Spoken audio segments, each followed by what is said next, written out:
This one stands out as particularly interesting for two reasons. It represents, if you will, a scene from memory. It represents the founding of the Aztec capital, the founding of Tenochtitlan.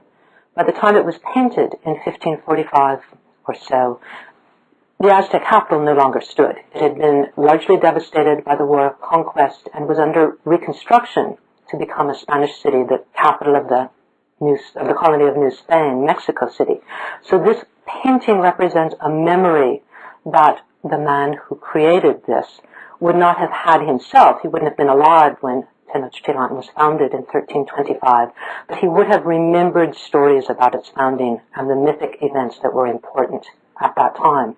The other thing that I think is important about this painting is it does something which is very important for understanding the way that native peoples created images, both before and after the Spanish conquest.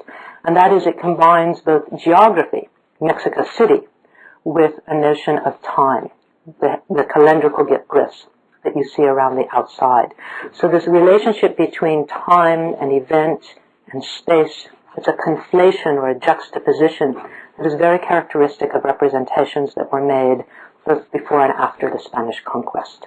Eventually, native people learned to make images that were very much in a European landscape style, but this is well before that.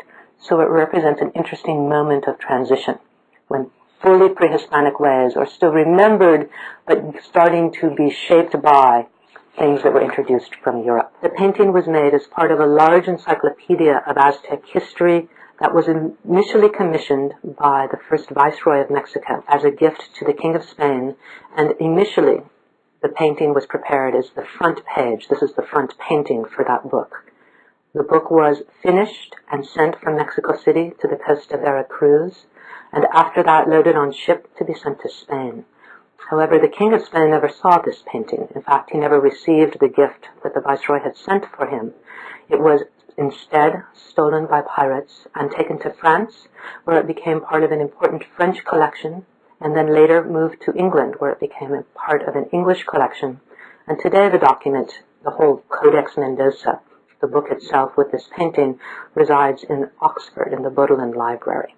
In order to read an image like this in the way that it would have been intended, one needs to bring to it a fair amount of understanding of Aztec history and history about the Spanish conquest of Mexico. One can get information about that from a number of secondary sources, books about the Aztecs, about their visual representation, about the conquest.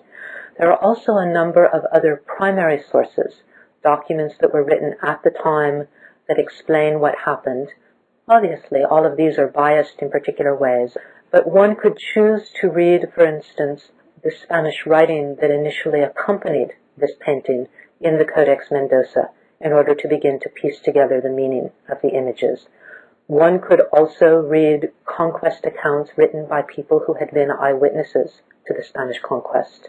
One could as well read something called the Florentine Codex, which was an encyclopedia produced late in the 16th century, maybe 30 or 40 years after this painting, in which indigenous people and a Spanish friar worked very closely to record all sorts of Aztec modes of knowledge and memories of the past. I would also encourage students to compare this image to other works of pre-Columbian art, works that are wall paintings, perhaps, or other modes of representation that have survived the conquest.